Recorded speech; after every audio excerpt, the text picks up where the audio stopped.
El olor a libros viejos me transportó inmediatamente a mi infancia.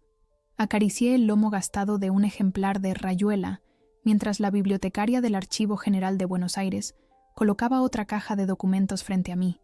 Era mi tercer día consecutivo investigando para el proyecto literario que preparaba con mis alumnos del Colegio Nacional de San Telmo. «Profesora Mariana, encontré algo que podría interesarle», susurró Estela, ajustándose los anteojos que le resbalaban por la nariz. Estaba catalogando donaciones antiguas y apareció esta carpeta sobre el Café Tortoni. El nombre resonó como una campana en mi cabeza. El Tortoni era historia viva de Buenos Aires, pero según mis abuelos, existían otros cafés literarios menos conocidos que habían sido igual de importantes para la cultura porteña.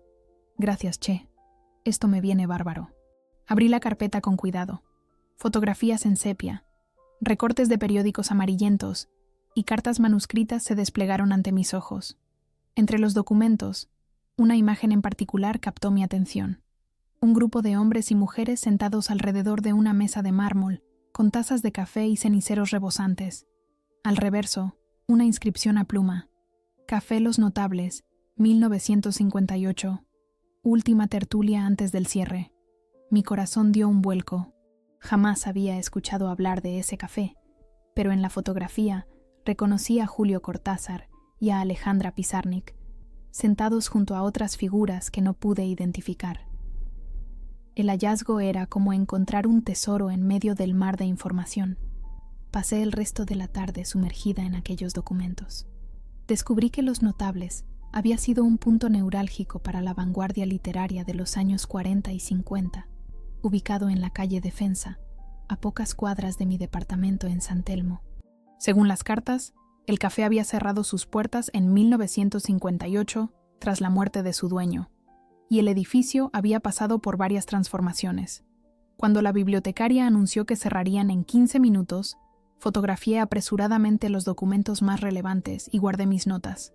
Salí a la calle Florida con la cabeza dando vueltas. El aire fresco de junio me golpeó la cara mientras caminaba hacia el subte, pensando en cómo incorporar este descubrimiento a mi proyecto. En la estación Perú, mientras esperaba el subte de la línea A, busqué Café Los Notables Buenos Aires en mi celular. Nada relevante apareció, solo menciones al Bar Notable, una categoría de cafés históricos protegidos por el gobierno de la ciudad. Los Notables parecía haber desaparecido incluso de la memoria digital. El subte llegó rugiendo. Me dejé llevar por la multitud hacia el interior del vagón y me aferré a un pasamanos mientras pensaba en los rostros de aquella fotografía. ¿Qué conversaciones habrían tenido? ¿Qué ideas habrían nacido entre aquellas paredes? 3 estaciones después, bajé en Plaza de Mayo y caminé hacia San Telmo, decidida a encontrar el lugar exacto donde había estado el café. La noche comenzaba a caer sobre Buenos Aires, pero la dirección mencionada en los documentos me obsesionaba. Defensa 852. Me detuve frente a un local con un cartel que rezaba «Se vende», próximamente galería comercial. El edificio conservaba su fachada antigua, con molduras deterioradas y un portón de madera tallada. A través de los vidrios empolvados, pude distinguir un espacio amplio y vacío, con restos de lo que parecía haber sido un comercio. ¿Puedo ayudarla en algo, señora? La voz me sobresaltó. Un hombre mayor, con un manojo de llaves en la mano, me observaba con curiosidad desde la puerta entreabierta. Disculpe, estoy investigando sobre un café que funcionó aquí hace muchos años. ¿Usted sabe algo sobre el Café Los Notables? El hombre entrecerró los ojos, pensativo. ¿Los Notables? Mi viejo hablaba de ese lugar. Respondió con una sonrisa nostálgica. Yo soy Ramón, el encargado. Este edificio va a ser demolido el mes que viene. Una lástima. Tiene más de 100 años. La noticia me cayó como un balde de agua fría. ¿Demolido?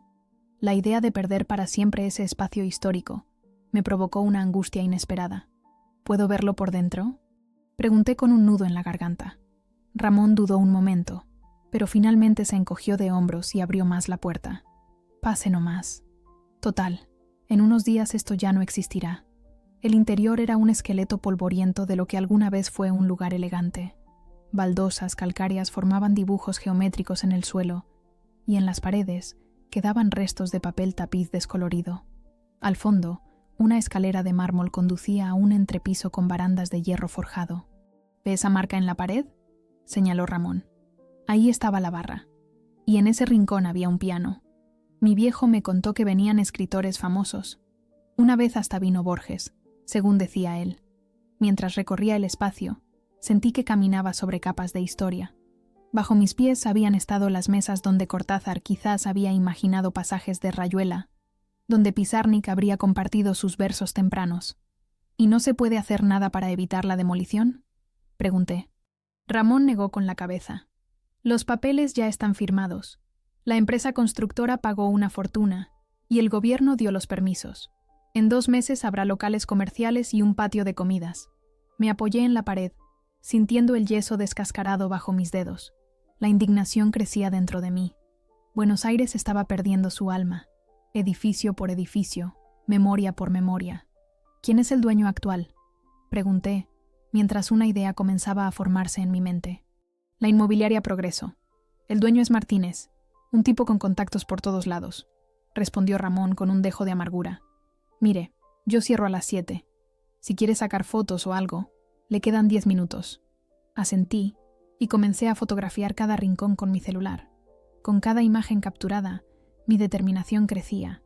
No podía quedarme de brazos cruzados viendo cómo demolían un pedazo de la historia literaria de mi ciudad. Al salir, le dejé mi número a Ramón. Si recuerda algo más sobre el café, por favor llámeme. Soy profesora de literatura y creo que este lugar merece ser salvado. Mientras caminaba hacia mi departamento en la calle Chile, una certeza se instaló en mi pecho. Tenía que hacer algo. No sabía cómo, ni con qué recursos, pero no permitiría que el café Los Notables desapareciera sin dejar rastro.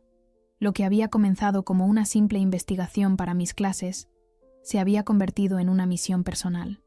El reloj corría en contra, y yo solo era una profesora de secundaria contra una poderosa inmobiliaria, pero sentía que la historia misma me había elegido como su defensora. La lluvia tamborileaba contra los ventanales del aula mientras mis alumnos de 5º año se agrupaban alrededor de las fotografías que había impreso. El entusiasmo en sus rostros contrastaba con el gris del día.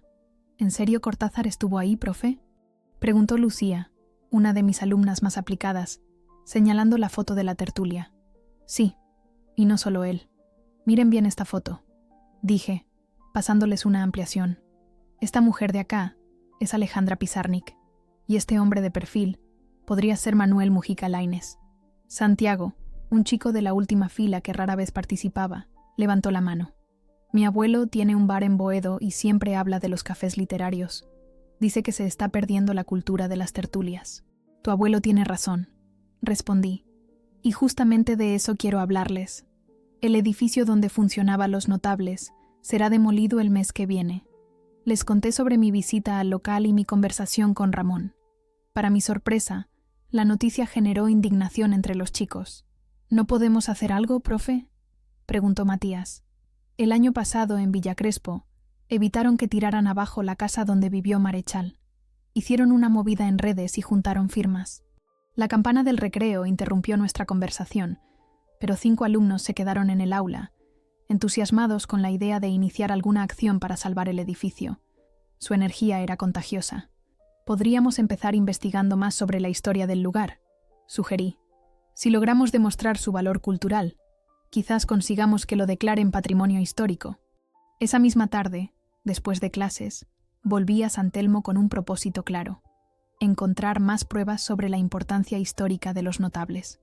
Mi primera parada fue el café El Federal, uno de los pocos bares notables que aún resistían en el barrio. El Federal mantenía su estilo intacto desde 1864. Mesas de mármol, sillas de madera, vitrinas antiguas y fotos en sepia en las paredes. Me senté en una mesa junto a la ventana y pedí un cortado. ¿Me permite una pregunta?, le dije al mozo, un señor de unos 60 años. ¿Sabe algo sobre un café que se llamaba Los Notables, que estaba en defensa al 800? El hombre se ajustó el delantal blanco y frunció el ceño, haciendo memoria. Los Notables... Sí, algo recuerdo. Mi viejo trabajó ahí de joven, antes de venir al Federal. Tendría que hablar con don Alberto, el dueño. Él sabe todas las historias del barrio. Minutos después, un hombre corpulento con bigote canoso se acercó a mi mesa. Llevaba un chaleco negro sobre camisa blanca y tenía ese aire de porteño antiguo que se va extinguiendo. Susana me dijo que preguntás por los notables, dijo sentándose frente a mí sin ceremonia. Soy Alberto Grimaldi, dueño de este antro desde hace 40 años. Le expliqué mi proyecto y mi preocupación por la inminente demolición del edificio. Alberto asintió varias veces mientras hablaba, como si confirmara algo que ya sabía. Los Notables era el rival del Tortoni, pero menos aristocrático, explicó, sirviéndose un poco del agua de mi vaso. Lo fundó un gallego, Ernesto Vázquez, en 1923. Al principio era una librería con servicio de café, pero luego se convirtió en punto de encuentro de escritores, artistas y músicos. Cuando el peronismo llegó al poder, también fue lugar de reuniones políticas clandestinas. Alberto se levantó y regresó minutos después con un libro de tapas gastadas. Lo abrió en una página marcada donde se veía una fotografía del interior de un café, con una barra larga y mesas dispuestas bajo un techo con artesonado. Este es el único libro que menciona a los notables, dijo. Cafés de Buenos Aires, de 1969. El capítulo sobre los notables es corto porque cuando se publicó el libro ya había cerrado. Fotografié las páginas con mi celular, sintiendo que cada dato era una pequeña victoria. Según el libro, el café había cerrado en 1958 tras la muerte del fundador, y el edificio pasó a manos de diferentes comerciantes. El local tuvo varios usos, continuó Alberto. Fue una ferretería, una imprenta, y en los 90, una casa de antigüedades. Lo que no entiendo es cómo no está protegido.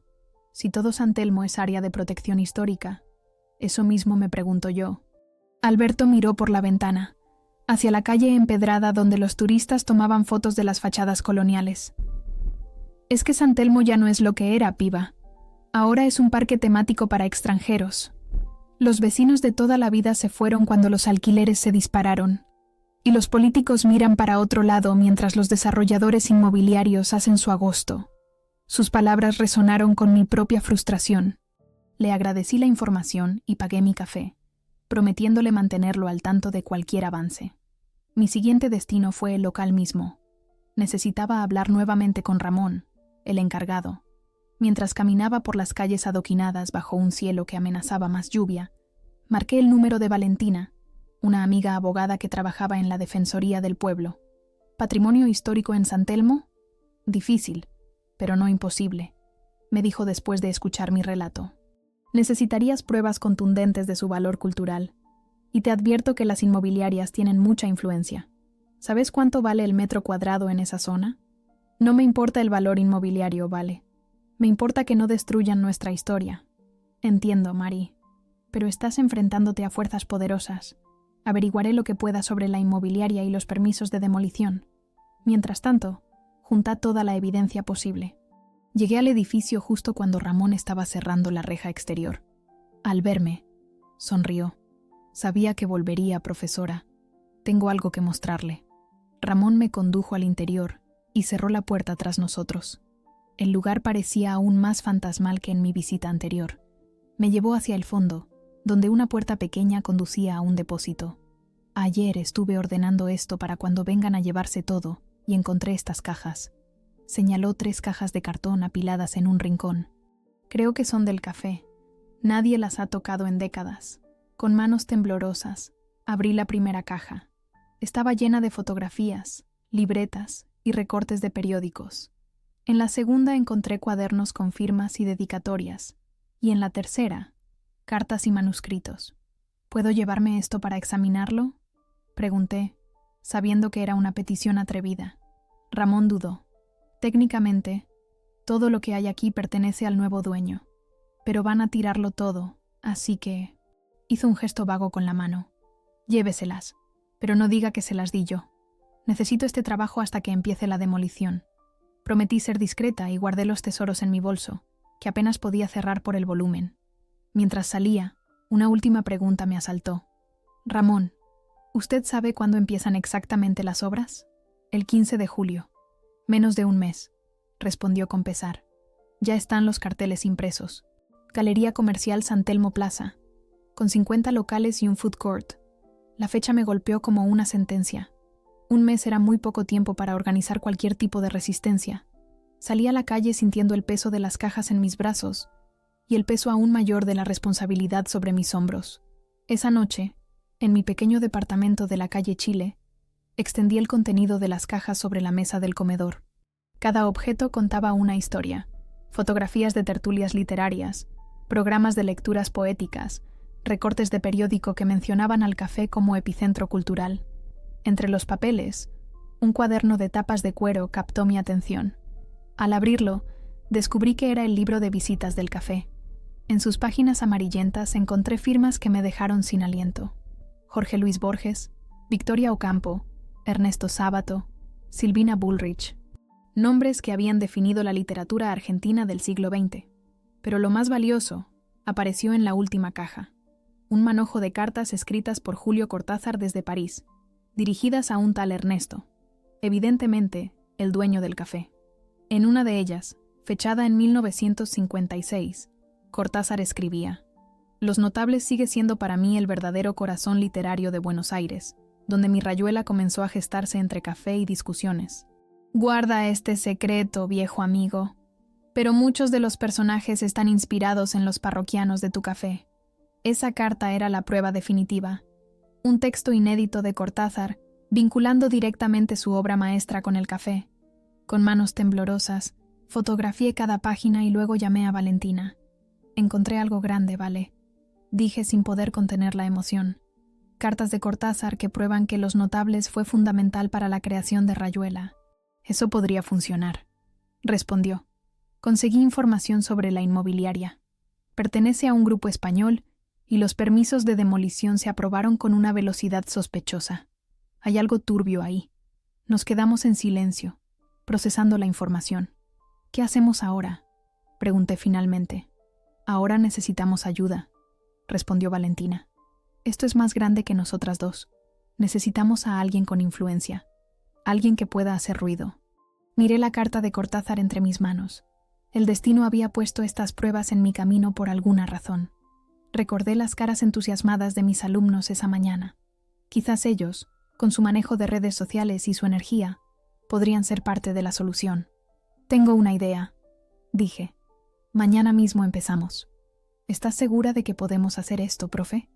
La voz de Matías temblaba de emoción mientras sostenía la cámara de su celular. Estábamos en el patio del colegio durante el recreo largo, rodeados por un grupo de 15 alumnos entusiasmados. El plan era simple pero arriesgado: grabar un video denunciando la demolición de Los Notables y difundirlo en todas las redes posibles. «Técnicamente no estamos haciendo nada malo», respondí, acomodándome el pelo que el viento despeinaba. «Estamos ejerciendo nuestro derecho a defender el patrimonio cultural». Santiago, el chico que había mencionado a su abuelo, levantó la mano. «Mi abuelo dice que podemos usar su bar para una reunión. Conoce a varios miembros de la Asociación de Bares Notables que podrían sumarse». Lucía, mientras tanto, ya había creado cuentas en Instagram y Twitter con el nombre «Salvemos los Notables». La velocidad con que mis alumnos se organizaron me sorprendió gratamente. En menos de un día, habíamos pasado de la indignación a la acción. «Listo, profe», dijo Matías, ajustando el encuadre. «Cuando quiera». Respiré hondo. No estaba acostumbrada a hablar frente a cámaras, pero la causa lo merecía. Matías hizo una señal y comencé. «Buenos días. Soy Mariana López, profesora de literatura del Colegio Nacional de San Telmo. Les hablo porque estamos a punto de perder un pedazo irreemplazable de nuestra historia cultural». Les conté sobre el café, mostré las fotografías y la carta de Cortázar. Expliqué cómo en menos de un mes, una parte de nuestra identidad literaria desaparecería bajo los cimientos de un centro comercial. Mientras hablaba, sentí que mi voz ganaba firmeza. No estamos en contra del progreso, pero creemos que el verdadero progreso incluye preservar nuestra memoria. Por eso les pedimos que difundan este mensaje con el hashtag Salvemos los Notables y se sumen a nuestra primera asamblea este sábado a las 17:00 en el bar de Boedo, en Avenida Boedo 876. En cuanto terminamos de grabar, los chicos comenzaron a editar el video en una aplicación. A las 2 horas, ya estaba en línea. La sensación de estar haciendo algo concreto era vigorizante, pero también aterradora. Nunca había estado en el centro de una controversia pública. Esa tarde, después de clases, me reuní con la directora del colegio, Teresa Figueroa, una mujer de 60 años con una pasión inquebrantable por la educación. «Mariana, recibí una llamada del supervisor», me dijo sin preámbulos. «Alguien les envió tu video y están preocupados por la imagen institucional». Mi estómago se contrajo. «¿Estoy en problemas?». Teresa ajustó sus lentes, estudiándome. «Oficialmente, debo recordarte que no puedes usar el nombre del colegio en actividades políticas sin autorización». Hizo una pausa. «Extraoficialmente, estoy orgullosa de ti. Mi padre frecuentaba los notables en los años 50. Cuenten conmigo para lo que necesiten, pero mantengamos mi apoyo en reserva». Salí de la dirección sintiendo una mezcla de alivio y preocupación. La primera reacción institucional había sido cautelosa, pero no hostil. Sin embargo, era solo el comienzo. El viernes por la noche, el video había alcanzado 10.000 visualizaciones. Varios periodistas culturales lo habían compartido, y algunos medios alternativos habían contactado conmigo para entrevistas. Pero la verdadera sorpresa llegó cuando Valentina me llamó. «No vas a creer esto, Mari. Acabo de recibir un correo de Lucía Méndez». «¿La actriz?». «No, boluda. Lucía Méndez, la nieta de Ernesto Vázquez, el fundador de Los Notables. Vio el video y quiere reunirse con nosotras. Vive en Uruguay desde hace años, pero viene a Buenos Aires este fin de semana». La noticia me dejó sin aliento. Era como si el destino conspirara a nuestro favor. El sábado, el bar de Boedo estaba repleto. Lo que habíamos imaginado como una pequeña reunión de planificación se había convertido en una asamblea de casi 50 personas. Periodistas, vecinos, miembros de organizaciones culturales y varios alumnos con sus familias llenaban el espacio. Santiago nos presentó a su abuelo, don Manuel, un hombre robusto de unos 70 años que nos había cedido generosamente su bar. «Este lugar también tiene historia», nos contó mientras nos servía café. «Aquí se reunía la barra de San Lorenzo en los años 60, y algunos poetas del grupo Boedo también venían a escribir. La asamblea comenzó a las 5 en punto. Presenté el caso, mostré las evidencias y expliqué la urgencia.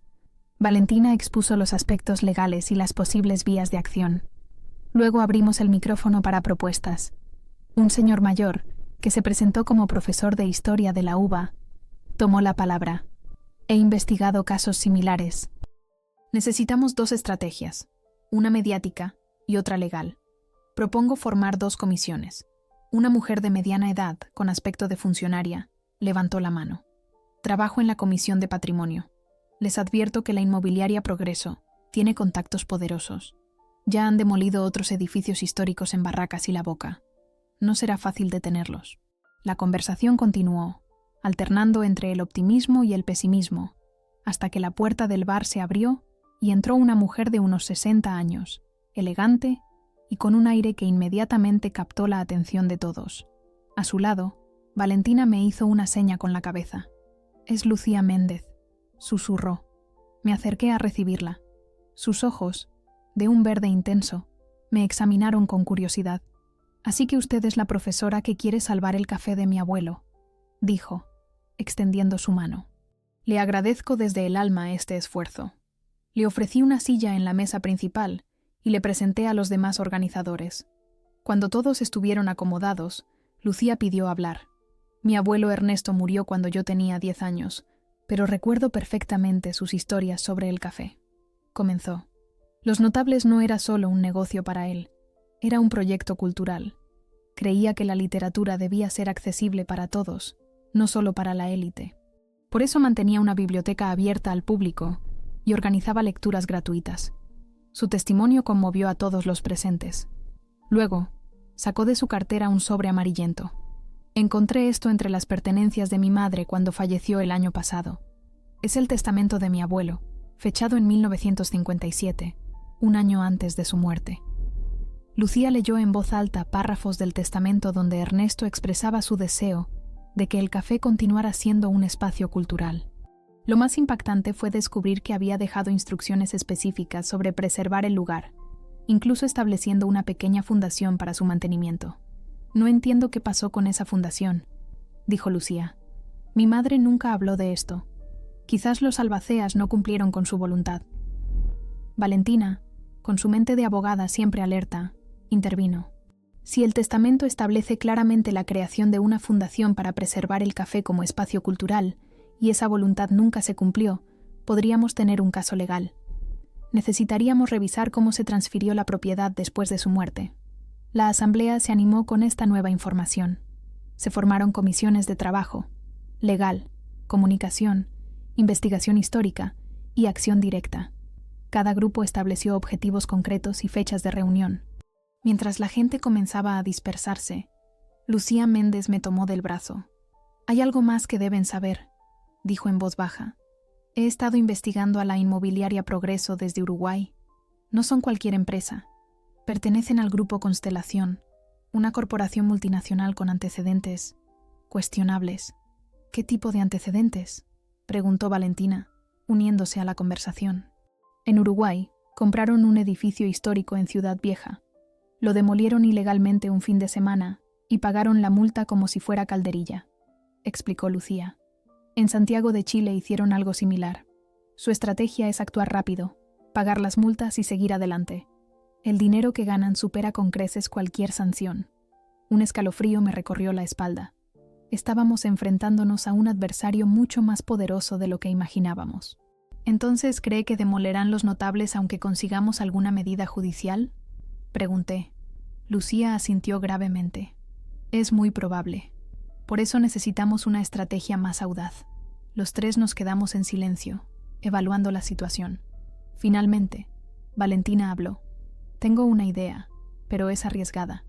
Mi hermano es periodista en El Clarín. Si conseguimos suficiente evidencia sobre irregularidades en los permisos de demolición, podría publicar una investigación. Eso les pondría el foco encima». «No bastará», respondió Lucía. «Necesitamos algo más contundente, algo que no puedan ignorar». En ese momento, Santiago se acercó con su teléfono. «Disculpen que me meta, pero acabo de recibir un mensaje de mi primo que trabaja en la legislatura. Dice que conoce al asesor de Martínez, el dueño de la inmobiliaria. Al parecer, Martínez quiere ser candidato a diputado el año que viene». Aquello cambió completamente el panorama. Si Martínez tenía aspiraciones políticas, era vulnerable a la presión pública. Una imagen negativa podría arruinar sus planes. «Esto cambia todo», dijo Lucía, con un brillo en los ojos. «Si logramos que la opinión pública asocie su nombre con la destrucción del patrimonio cultural». «Necesitaríamos algo grande», intervino Valentina. «Una movilización, figuras públicas, cobertura mediática». Mi mente comenzó a trabajar a toda velocidad. Los elementos estaban ahí. Teníamos pruebas históricas, un posible caso legal con el testamento, conexiones con la prensa, y ahora, información sobre las ambiciones políticas de nuestro adversario. «Propongo que ocupemos pacíficamente el edificio», dije, sorprendiéndome a mí misma por mi audacia. «Una ocupación cultural. Invitaremos a escritores, músicos, artistas. Haremos lecturas de Cortázar, de Pizarnik, de todos los que pasaron por allí, y transmitiremos todo en vivo». Lucía Méndez sonrió por primera vez desde que había llegado. «Eso podría funcionar. Conozco a varios escritores y artistas que se sumarían, y yo misma participaré». Santiago, que seguía cerca, intervino nuevamente. «Mi abuelo dice que puede contactar a algunos músicos de tango que tocaban en Los Notables en los años 50. Todavía están vivos y seguro querrán participar». Los cuatro nos miramos, sintiendo que algo importante estaban haciendo. Era arriesgado, pero posible. Y más importante aún, era necesario. Al finalizar la asamblea, cuando solo quedábamos unos pocos en el bar, Lucía Méndez me entregó una pequeña llave antigua. «Era del escritorio de mi abuelo en el café», explicó. «La he guardado todos estos años como un talismán. Ahora quiero que la tengas tú. Considérala un símbolo de que estás abriendo puertas que llevan mucho tiempo cerradas». Mientras sostenía aquella llave en mi mano, sentí una extraña mezcla de responsabilidad y esperanza. El camino sería difícil, pero no estaba sola. Lo que había comenzado como un descubrimiento casual en el Archivo General se había convertido en una cruzada personal que ahora involucraba a decenas de personas. Afuera, la noche porteña desplegaba su manto sobre Boedo. En algún lugar, los ejecutivos de la inmobiliaria Progreso seguían con sus planes, ajenos a la tormenta que estábamos gestando. Teníamos menos de 3 semanas para detener la demolición, y cada minuto contaba. El teclado de mi laptop resonaba en el silencio de mi departamento mientras actualizaba el documento compartido con la lista de personas confirmadas para la ocupación cultural. Eran las 2 de la madrugada, y el insomnio me mantenía activa, impulsada por una mezcla de adrenalina y preocupación. Afuera, una llovizna fina caía sobre San Telmo, ese sonido casi imperceptible sobre las ventanas que tanto me gustaba de Buenos Aires. La cuenta regresiva avanzaba implacable. 12 días para la demolición programada. Mi celular vibró sobre la mesa. Un mensaje de Valentina. ¿Estás despierta? Hay novedades. Antes de que pudiera responder, recibí su llamada. Perdón por la hora, Mari. Su voz sonaba tensa. Mi hermano consiguió información sobre los permisos. La Dirección de Patrimonio de la ciudad rechazó inicialmente la solicitud de demolición por estar en zona protegida, pero alguien de arriba revirtió la decisión. Hay firmas que no corresponden y fechas que no cierran. ¿Tenemos pruebas de eso? Fotografías de los documentos originales. No podemos publicarlas directamente porque comprometería a su fuente, pero podemos usar la información para presentar un amparo judicial. La conversación continuó por casi 1 hora, repasando estrategias y ajustando planes. Al colgar, mi mente estaba demasiado acelerada para dormir. Me asomé a la ventana y contemplé la calle vacía, iluminada por faroles amarillentos que creaban charcos de luz sobre los adoquines mojados. En algún lugar de esa ciudad, los ejecutivos de la inmobiliaria Progreso dormían tranquilos, seguros de su poder. Esa certeza me daba más determinación. A la mañana siguiente, en el colegio, mis alumnos me esperaban con novedades. Santiago había creado un grupo de WhatsApp para coordinar acciones, y Lucía había diseñado afiches que planeaban pegar por todo San Telmo. Profe, ya tenemos confirmados 3 músicos para el sábado, me informó Matías con orgullo, y 2 escritores jóvenes que tienen muchos seguidores en Instagram. La directora Teresa pasó junto a nosotros y me dirigió un gesto discreto de aprobación. Su apoyo silencioso significaba mucho. La jornada transcurrió entre clases y preparativos furtivos durante los recreos. Para cuando sonó el timbre de salida, ya teníamos un cronograma tentativo para el primer día de ocupación. Lecturas poéticas al mediodía, música a media tarde y proyecciones de documentales sobre la historia del barrio por la noche. Mañana vengan preparados para ensayar sus lecturas, les dije a los chicos mientras guardaban sus cosas. Quiero que cada uno elija un texto de algún autor que haya frecuentado Los Notables. Al salir del colegio, noté un auto negro estacionado en la vereda de enfrente. Un hombre con traje me observaba sin disimulo. La incomodidad me recorrió la espalda como una corriente fría, pero seguí caminando como si no lo hubiera notado. 2 cuadras más adelante, cuando miré de reojo, el auto me seguía lentamente. Entré a un café sobre la avenida Belgrano y me senté en una mesa con buena visibilidad hacia la calle.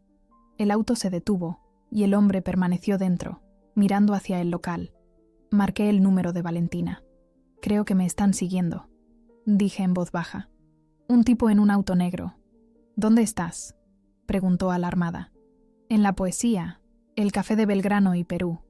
No salgas, voy para allá. 20 minutos después, Valentina entró al café acompañada por un hombre alto de unos 40 años, con barba entrecana y aspecto de periodista. Es mi hermano Julio, me explicó mientras se sentaban. Le conté lo que está pasando y quiere ayudarnos. Julio me estrechó la mano y echó un vistazo discreto hacia la calle. El auto sigue ahí, confirmó. Conozco estas tácticas de intimidación. Trabajé cubriendo conflictos inmobiliarios en La Boca. Es su forma de decir que saben quién eres y qué estás haciendo. ¿Crees que sea peligroso?, pregunté.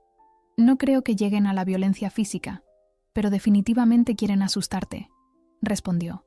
Por ahora es importante que no te quedes sola, y necesitamos acelerar la exposición mediática. Cuanto más visible sea tu causa, menos margen tendrán para estas intimidaciones. Bebí un sorbo de café, intentando mantener la calma. Nunca imaginé que mi descubrimiento en el archivo me llevaría a esto. Tengo contactos en varios medios, continuó Julio, pero necesitamos un ángulo que vaya más allá de «Profesora quiere salvar edificio histórico». Hay decenas de esas historias cada año y pocas reciben atención. Tenemos las cartas de Cortázar, dije.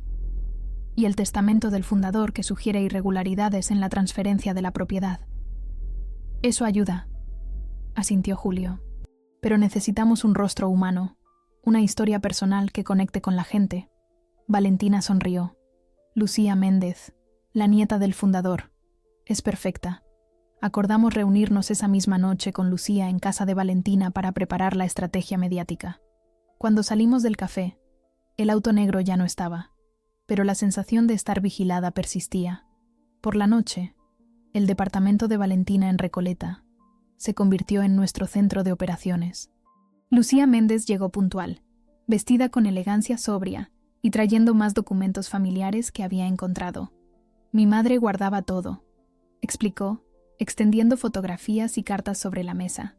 Aquí hay correspondencia entre mi abuelo y Victoria Ocampo, y esta foto es de la inauguración del café en 1923. Julio examinó el material con interés profesional. Esto es oro puro. Con esto y tu testimonio, podemos armar una nota impactante para el suplemento cultural del domingo. ¿Estarías dispuesta a dar una entrevista? Lucía asintió sin dudar. He guardado silencio demasiado tiempo. Mi abuelo dedicó su vida a crear un espacio para la cultura en Buenos Aires. No dejaré que su legado se convierta en otro shopping genérico. Mientras ellos coordinaban los detalles de la entrevista, mi celular sonó. Número desconocido. Dudé, pero finalmente contesté. ¿Profesora Mariana López? Preguntó una voz masculina, formal y fría. Sí. ¿Quién habla? Le hablo del estudio jurídico Goldstein y Asociados, en representación de Inmobiliaria Progreso S.A. El tono era educado pero amenazante. Tenemos entendido que usted está organizando actividades que podrían constituir delitos contra la propiedad privada. Me quedé sin aliento, pero intenté mantener la compostura. No sé de qué me habla, respondí, haciendo señas a los demás para que prestaran atención.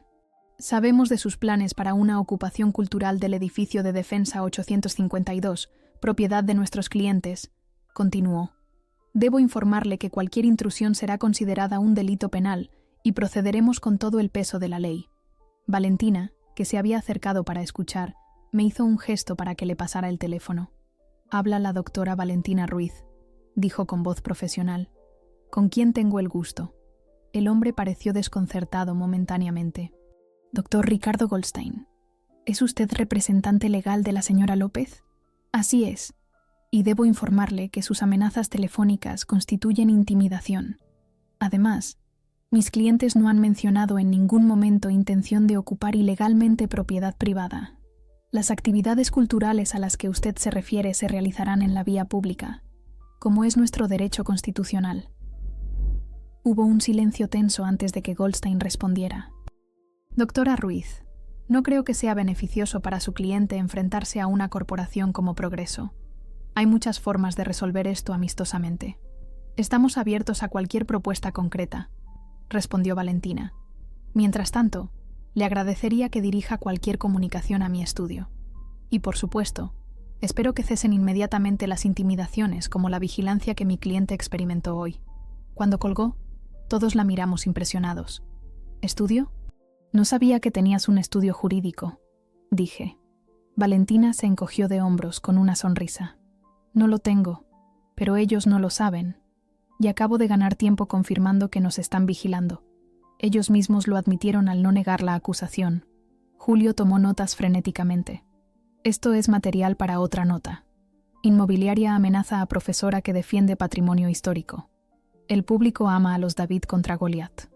Lucía, que había permanecido en silencio, habló con voz serena pero firme. Están asustados. No esperaban resistencia organizada. Mi experiencia en Uruguay me dice que ahora intentarán acelerar el proceso de demolición. Tenemos que estar preparados. ¿Crees que intentarán demoler antes de la fecha anunciada? Preguntó Valentina. Es posible. Por eso necesitamos gente en el lugar lo antes posible, respondió Lucía. No necesariamente ocupando el edificio, pero sí creando presencia visible. Esa noche regresé a casa escoltada por Julio, quien insistió en acompañarme hasta la puerta. El auto negro no reapareció, pero la llamada de Goldstein había confirmado que nuestra campaña estaba causando preocupación en las altas esferas. Mientras me preparaba para dormir, recibí un mensaje de Santiago.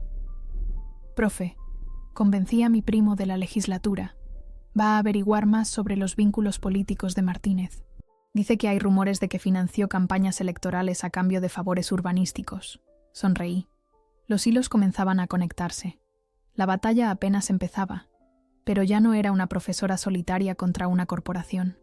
Ahora éramos un movimiento creciente, y cada amenaza solo reforzaba nuestra determinación. Antes de dormir, coloqué la pequeña llave que me había dado Lucía junto a mi cama.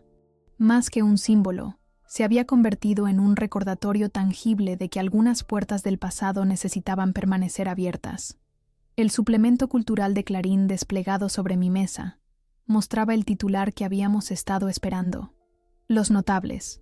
El café olvidado donde nació Rayuela. La entrevista a Lucía Méndez ocupaba 2 páginas completas, con fotografías de archivo que nunca habían sido publicadas. El artículo de Julio era brillante, conectando la historia del café con el panorama cultural actual y cuestionando sutilmente la rapidez con que se había aprobado la demolición. Tomé un sorbo de mate mientras repasaba mentalmente el plan para ese día. Era sábado. Faltaban exactamente 10 días para la fecha oficial de demolición, y hoy comenzaría nuestra ocupación cultural. El término ocupación había sido cuidadosamente evitado en todas nuestras comunicaciones públicas. Oficialmente, era un festival cultural callejero. Mi celular no dejaba de recibir mensajes. El grupo de WhatsApp que Santiago había creado tenía ahora más de 70 miembros, incluyendo vecinos, estudiantes, artistas y activistas culturales. Las últimas notificaciones eran de Matías, informando que ya estaba instalando el equipo de sonido en la vereda frente al edificio. Mientras me preparaba para salir, revisé nuevamente la lista de actividades programadas. La jornada comenzaría a las 11:00, con lecturas poéticas a cargo de mis alumnos y algunos escritores jóvenes. Al mediodía, 2 músicos veteranos del tango que habían tocado en Los Notables en los años 50 darían un pequeño concierto. Por la tarde, historiadores darían charlas sobre la importancia cultural del café, y al anochecer, proyectaríamos documentales sobre la historia de San Telmo en la fachada del edificio. Al llegar a Defensa 852, me sorprendió la cantidad de gente que ya se había reunido. Mis alumnos habían montado un pequeño escenario con cajones de madera y habían decorado la vereda con fotografías ampliadas del antiguo café. Alguien había pintado un enorme cartel que rezaba «Los Notables vive», y lo habían colgado sobre la entrada. «Profe», Santiago corrió hacia mí. «Vino Canal 7. Están entrevistando a mi abuelo sobre los músicos que tocaban en el café». Efectivamente, un equipo de televisión grababa a don Manuel, que gesticulaba animadamente frente a la cámara. Cerca de ellos, Valentina hablaba con un grupo de vecinos, distribuyendo volantes con información sobre la historia del edificio. A las 11 en punto, Lucía Méndez inauguró oficialmente el evento. Vestida completamente de negro, con un pañuelo rojo como único toque de color, subió al improvisado escenario y tomó el micrófono. «Buenos días a todos. Soy Lucía Méndez, nieta de Ernesto Vázquez, fundador del Café Los Notables». Su voz, clara y firme, captó inmediatamente la atención de los presentes. Hoy no solo celebramos la memoria de un lugar que fue cuna de cultura, sino que también defendemos el derecho de los barrios a preservar su identidad. Porque cuando se demuele un edificio histórico, no solo se pierden ladrillos y madera, se pierde un trozo del alma colectiva. El aplauso fue unánime. Lucía continuó presentando a los participantes, y pronto los alumnos comenzaron sus lecturas. Lucía, mi alumna, no la nieta del fundador, leyó un fragmento de Rayuela con tanta emoción que incluso los transeúntes se detenían para escuchar. Para mediodía, la concurrencia había aumentado considerablemente. Los músicos de tango, 2 hombres de más de 80 años pero con un brillo juvenil en los ojos, arrancaron los primeros acordes de un bandoneón y un violín. Sur, el tango que hablaba sobre la nostalgia de un barrio transformado, sonaba particularmente apropiado para la ocasión. Yo observaba todo desde un costado, emocionada por la respuesta pero también vigilante. Ramón, el encargado del edificio, se había unido discretamente a la celebración. Se acercó a mí con expresión preocupada.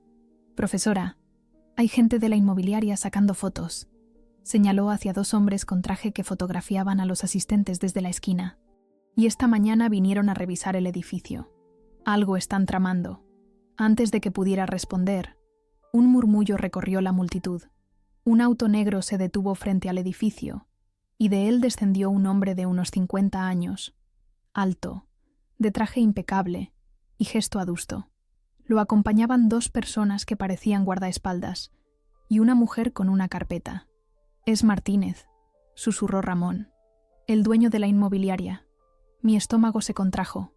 No esperábamos una confrontación directa tan pronto. Valentina se acercó rápidamente a mi lado. «¿Tranquila?», me dijo. «No pueden hacer nada con tantos testigos y medios presentes. Déjame hablar a mí». Martínez avanzó entre la multitud, que se apartaba instintivamente. Se dirigió directamente hacia donde estábamos Valentina y yo. «Buenas tardes», dijo con una sonrisa tensa. «Soy Eduardo Martínez, propietario de este edificio. Me gustaría saber quién autorizó este evento en propiedad privada». «El festival se desarrolla en la vía pública, señor Martínez», respondió Valentina con calma profesional. «La vereda es espacio público y tenemos los permisos correspondientes para actividades culturales». La mujer que lo acompañaba le entregó un documento. «Tengo aquí una orden judicial que prohíbe cualquier obstaculización de los accesos al edificio», dijo entregándole el papel a Valentina. «Y claramente están bloqueando la entrada». Valentina examinó el documento con ojo crítico. «Esta orden tiene fecha de ayer viernes a las 18:00. Curioso, considerando que los juzgados cierran a las 13:30, señaló. «Además, no estamos obstaculizando el acceso. El equipo de sonido está a 2 metros de la entrada y la gente circula libremente». Martínez mantuvo su sonrisa, pero un tic nervioso apareció en su mejilla. «No quiero crear un conflicto innecesario», dijo, elevando la voz para que los presentes escucharan. «Entiendo el valor sentimental que algunos pueden atribuir a edificios antiguos, pero el progreso es inevitable. La galería comercial que construiremos generará empleos y revitalizará el barrio». Una voz clara interrumpió desde atrás. «¿Progreso? ¿Llama progreso a destruir nuestro patrimonio cultural?». Era Lucía Méndez, que se abría paso entre la multitud con dignidad majestuosa. Se detuvo frente a Martínez, sosteniendo su mirada sin pestañear. «Señor Martínez, soy Lucía Méndez, nieta de Ernesto Vázquez, el legítimo propietario de este edificio. Tengo razones para creer que la transferencia de propiedad después de su muerte nunca respetó su testamento, que establecía la creación de una fundación para preservar el café como espacio cultural». Martínez palideció visiblemente. Era evidente que no esperaba esto.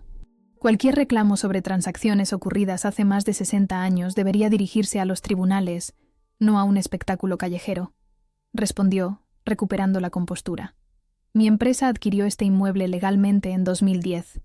Y precisamente por eso estamos aquí», intervino Valentina, «para informar a la ciudadanía mientras avanzamos con las acciones legales correspondientes. De hecho, mañana presentaremos un amparo judicial solicitando la suspensión inmediata de la demolición hasta que se esclarezca la situación». Uno de los camarógrafos de televisión se había acercado y estaba grabando todo. Martínez lo notó y su actitud cambió sutilmente. «Les propongo algo», dijo bajando la voz. «¿Por qué no continuamos esta conversación en un lugar más adecuado? Mi oficina está a disposición el lunes para discutir alternativas». Lucía sonrió con ironía. «¿Alternativas como esperar a que pase el escándalo mediático para demoler en silencio? No, gracias. Cualquier negociación será pública y transparente». Un aplauso espontáneo surgió entre los presentes. Martínez, visiblemente incómodo, miró a su alrededor evaluando la situación. Los músicos habían dejado de tocar, y todas las miradas estaban fijas en él. «Esto no terminará bien para ustedes», dijo finalmente, con voz controlada pero amenazante. «Las sentimentalidades no detienen el avance del mercado inmobiliario». Dio media vuelta y se dirigió hacia su auto, seguido por su séquito. Antes de subir, me miró fijamente, como queriendo grabar mi rostro en su memoria. Cuando el auto negro se alejó, la tensión acumulada se disipó en un murmullo generalizado. Valentina revisó cuidadosamente la orden judicial. «Es auténtica», dijo con sorpresa. «Alguien movió hilos importantes para conseguir la firma de un juez un viernes por la tarde». «¿Eso significa que debemos detener el festival?», pregunté. «No necesariamente. Solo debemos asegurarnos de no bloquear físicamente la entrada. De todas formas, esto muestra que estamos tocando fibras sensibles». La presencia de Martínez, lejos de amedrentar a los asistentes, pareció fortalecer la causa. Más personas se unieron durante la tarde, incluyendo algunos nombres reconocidos de la cultura porteña. Un director de cine independiente ofreció filmar un documental sobre la lucha por los notables, y varios músicos populares anunciaron que vendrían a tocar al día siguiente. Al anochecer, cuando proyectamos el documental sobre la historia de San Telmo en la fachada del edificio, la calle estaba repleta. La imagen del antiguo café Los Notables, con sus tertulias y su piano, cobró vida sobre los ladrillos gastados, que pronto podrían desaparecer. Entre la multitud, noté a un hombre mayor que observaba todo con lágrimas en los ojos. Me acerqué a él. «¿Está bien, señor?» El anciano sonrió con nostalgia. «Mi padre me traía aquí cuando era niño», dijo con voz quebrada. «Era lustrador de zapatos y me sentaba en un rincón mientras trabajaba. Los escritores a veces me regalaban libros. Aquí aprendí a amar la lectura. Historias como esa se multiplicaron durante la noche. Cada persona que se acercaba a compartir un recuerdo, una anécdota o simplemente a expresar su apoyo, añadía un ladrillo invisible a la fortaleza que estábamos construyendo. Cuando el festival terminó, pasada la medianoche, un grupo de voluntarios se ofreció a hacer guardia durante la noche. Entre ellos estaban Santiago, su abuelo y varios vecinos. Improvisaron asientos con cajones y Ramón les facilitó el acceso al baño del edificio. «Estaremos pendientes del celular», les aseguró Valentina. «Cualquier movimiento sospechoso, llamen de inmediato». Mientras caminaba hacia mi casa, acompañada por Lucía Méndez, sentía una extraña mezcla de agotamiento y euforia. «¿Crees que conseguiremos algo?», le pregunté. Lucía observó las estrellas, apenas visibles entre los edificios. «Ya lo hemos conseguido, Mariana. Hemos despertado la memoria colectiva. Ahora la ciudad sabe que Los Notables existió y que merece seguir existiendo. Lo demás es cuestión de perseverancia». Sus palabras resonaron en mi interior. Quizás el verdadero éxito no estaba en salvar un edificio, sino en recuperar un fragmento de la identidad cultural que lentamente se iba diluyendo entre torres de cristal y centros comerciales idénticos. Esa noche, antes de dormir, recibí un mensaje de un número desconocido. «La máquina está en marcha. Mañana a primera hora. Estén preparados». No necesitaba firma para saber que venía de alguien cercano a la inmobiliaria, alguien que había decidido pasarse a nuestro lado. El sonido estridente de mi celular me arrancó del sueño a las 4:30 de la madrugada. La oscuridad era absoluta en mi habitación y tardé unos segundos en orientarme mientras buscaba el teléfono a tientas. «¿Hola?», contesté con voz ronca. «Profe, están aquí».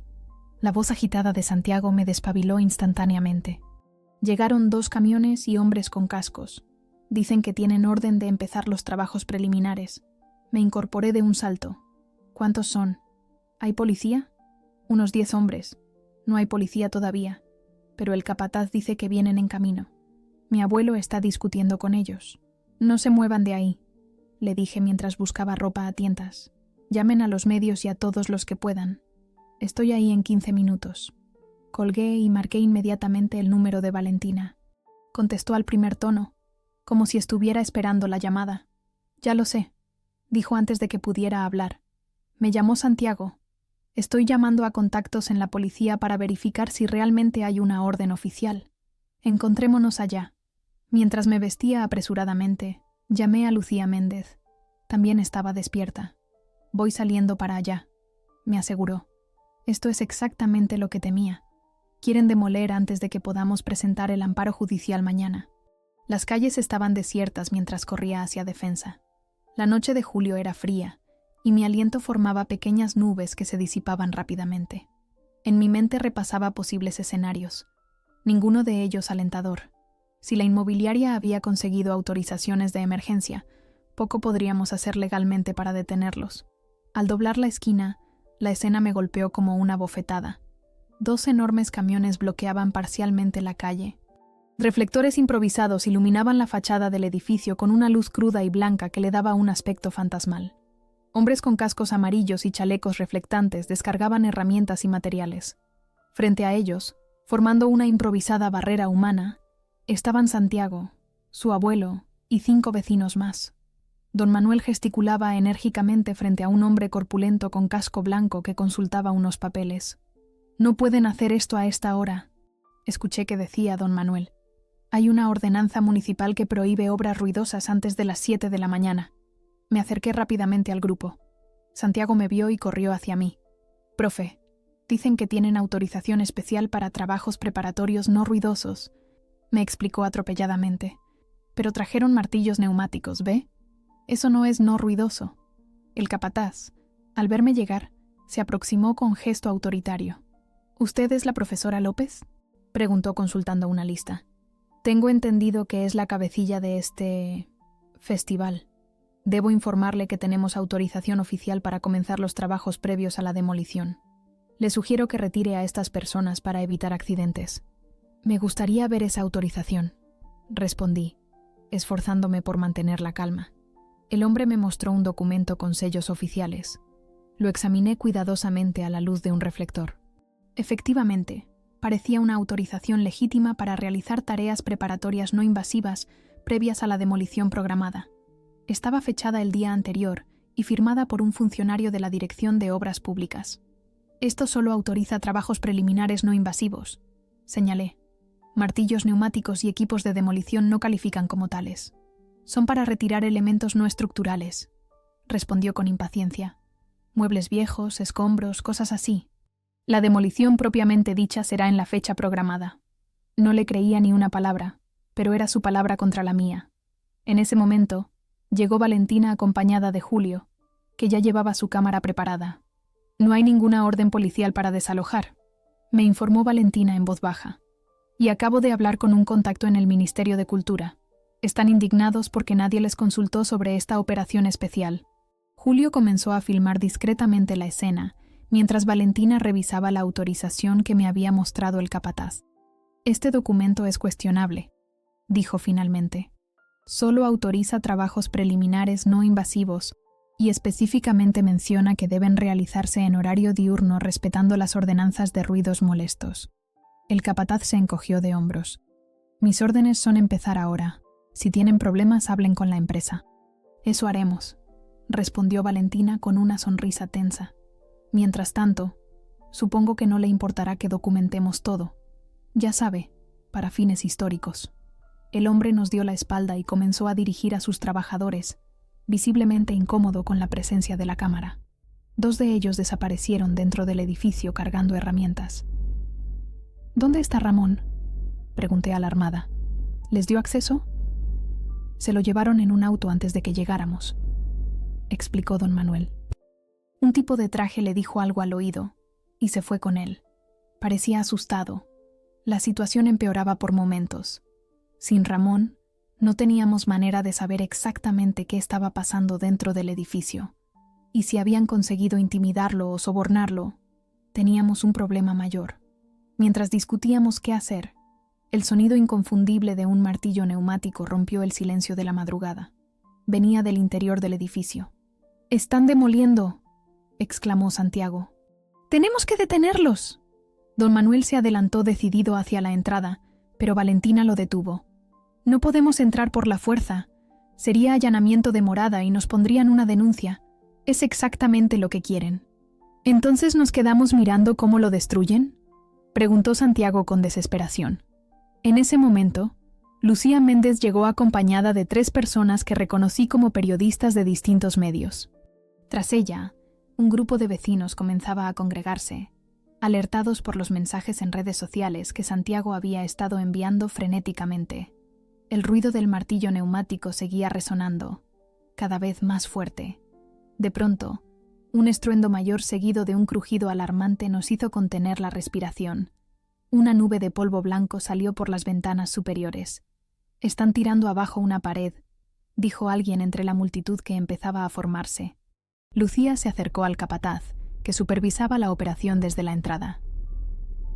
«Mi nombre es Lucía Méndez», dijo con voz clara y firme. «Soy la nieta del fundador de Los Notables, y tengo documentos que cuestionan la legitimidad de todas las transferencias de propiedad posteriores a su muerte. Le advierto formalmente que cualquier daño causado a este edificio será considerado destrucción de propiedad en litigio».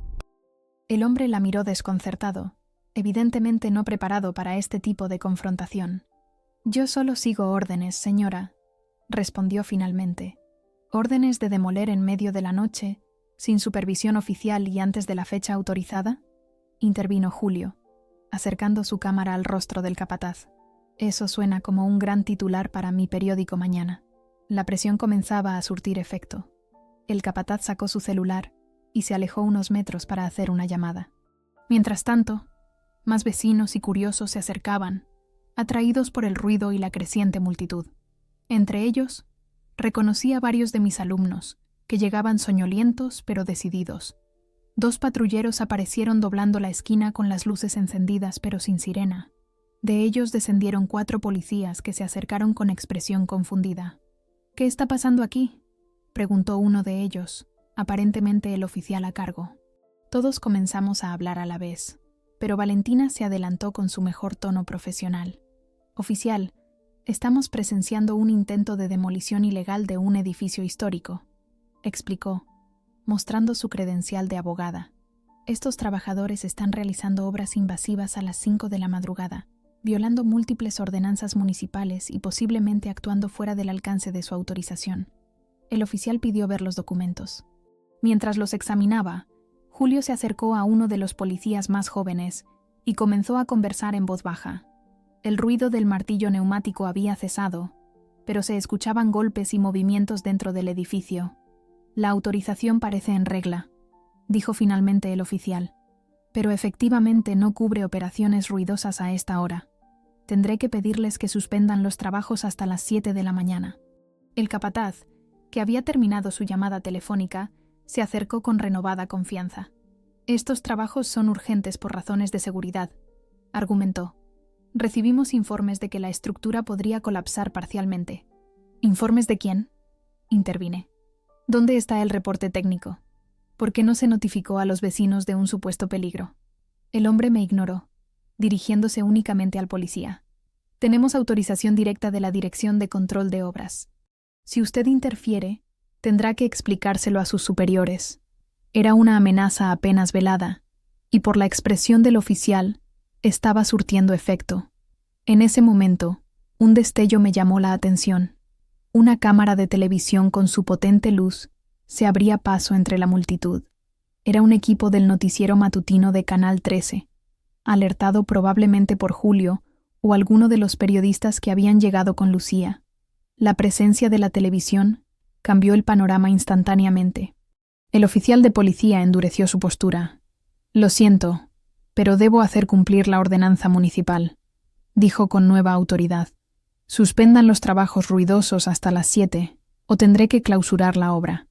El capataz intentó protestar, pero la cámara de televisión se acercaba peligrosamente. Finalmente, hizo un gesto de resignación y ordenó a sus hombres detener los martillos neumáticos. «Seguiremos con trabajos silenciosos», concedió de mala gana. «Oficial, nos preocupa que puedan estar causando daños irreparables dentro del edificio», dijo Valentina. «¿Podría verificar qué están haciendo exactamente?». El policía asintió y entró al edificio acompañado por uno de sus subordinados. Pasaron 5 minutos tensos antes de que reapareciera. «Están retirando muebles viejos y escombros», informó. «No veo daños estructurales por ahora, pero he ordenado que se detengan hasta que amanezca». Era una pequeña victoria, pero todos sabíamos que solo habíamos ganado unas horas. A las 7, los trabajos podrían reanudarse legalmente. La reportera de Canal 13 comenzó a entrevistar a los presentes, enfocándose especialmente en Lucía Méndez y en mí. Mientras respondía preguntas, vi que Valentina conversaba animadamente por teléfono, sonriendo cada vez más. Cuando terminó la llamada, se acercó a nuestro pequeño grupo con expresión triunfante. «Acabo de hablar con un juez amigo», nos informó en voz baja. «Está indignado por esta maniobra nocturna. Me dijo que prepare los papeles para un recurso de amparo de urgencia. Podemos presentarlo a las 8, cuando abra el juzgado, y él lo tratará inmediatamente». «¿Eso detendrá la demolición?», preguntó Santiago. «Temporalmente, sí», respondió Valentina. «Al menos hasta que se resuelva la cuestión de fondo sobre la legalidad de los permisos y la posible importancia histórica del edificio». Mientras hablábamos, noté que el capataz recibía otra llamada. Por su expresión, las noticias no eran buenas. Cuando colgó, se acercó a sus hombres y les dio instrucciones en voz baja. Para nuestra sorpresa, comenzaron a guardar herramientas y equipos en los camiones. ¿Se van?, preguntó don Manuel con incredulidad. El capataz pasó junto a nosotros sin detenerse. Volveremos con la documentación completa, dijo secamente, y con más policías. Mientras los camiones arrancaban y se alejaban por la calle empedrada, un aplauso espontáneo surgió entre los presentes. La luz del amanecer comenzaba a filtrarse tímidamente entre los edificios de San Telmo, iluminando las fachadas coloniales con un brillo dorado. «No cantemos victoria todavía», advirtió Lucía Méndez. Esto fue solo la primera escaramuza. Tenía razón, por supuesto. La batalla legal apenas comenzaba, y la inmobiliaria tenía recursos casi ilimitados. Pero mientras observaba a la comunidad reunida, vecinos, estudiantes, periodistas, activistas, sentí que algo importante había cambiado. Ya no éramos solo un grupo de idealistas, éramos un movimiento con voz propia. Valentina se marchó para preparar el recurso de amparo, acompañada por Julio, que seguiría documentando todo el proceso. Los policías se quedaron vigilando el edificio, por si los trabajadores intentaban regresar. Lucía Méndez y yo nos sentamos en los escalones de la entrada, agotadas pero vigilantes. ¿Sabes? Mi abuelo solía decir que los cafés son las verdaderas universidades de la vida, comentó, mientras compartíamos un termo de café que alguien había traído. Decía que las grandes ideas nacen entre tazas de café y conversaciones sinceras, no en salones lujosos ni oficinas corporativas. «Es lo que estamos defendiendo, ¿no?», respondí. «No solo un edificio, sino una forma de entender la cultura». El sol ya iluminaba completamente la calle cuando Valentina regresó con una carpeta llena de documentos. «El juez nos recibirá a las 9», anunció. «Tenemos un buen caso. El hecho de que intentaran demoler a escondidas en medio de la noche juega a nuestro favor. Demuestra mala fe. ¿Y si conseguimos el amparo, qué sigue?», pregunté. «Seguiremos con la ocupación cultural», respondió con determinación. «Mantendremos vivo los notables día y noche, hasta que sea declarado patrimonio histórico o hasta que la inmobiliaria se canse y busque otro terreno». Santiago, que había estado hablando por teléfono, se acercó con expresión de asombro. «No van a creer esto», dijo. «Mi primo de la legislatura dice que el escándalo ya llegó a los despachos oficiales. Varios legisladores están pidiendo una investigación sobre los permisos expedidos a la inmobiliaria. Y hay rumores de que Martínez está furioso porque todo esto puede afectar sus aspiraciones políticas». Lucía sonrió con satisfacción. El poder teme a la luz pública más que a nada. A medida que avanzaba la mañana, más personas se unieron a nuestra vigilia. Algunos trajeron instrumentos musicales, otros libros para leer en voz alta. Alguien instaló una mesa con termos de café y medialunas para todos. A las 11, recibimos la noticia que esperábamos. El juez había concedido el amparo, suspendiendo cualquier tipo de obra en el edificio hasta que se resolviera la cuestión de fondo. La celebración fue contenida. Todos sabíamos que era solo el comienzo de un largo camino, pero mientras observaba el antiguo edificio del Café Los Notables, con su fachada desgastada pero digna, sentí que habíamos logrado algo importante. Habíamos despertado la memoria dormida de una ciudad demasiado acostumbrada a sacrificar su historia en nombre del progreso. La llave que me había regalado Lucía Méndez seguía en mi bolsillo. La apreté con fuerza, sintiendo su peso metálico contra mi palma. Algún día, quizás, abriría nuevamente las puertas de un renovado Café Los Notables, y cuando ese día llegara, las voces de Cortázar, Pizarnik y tantos otros volverían a resonar entre sus paredes.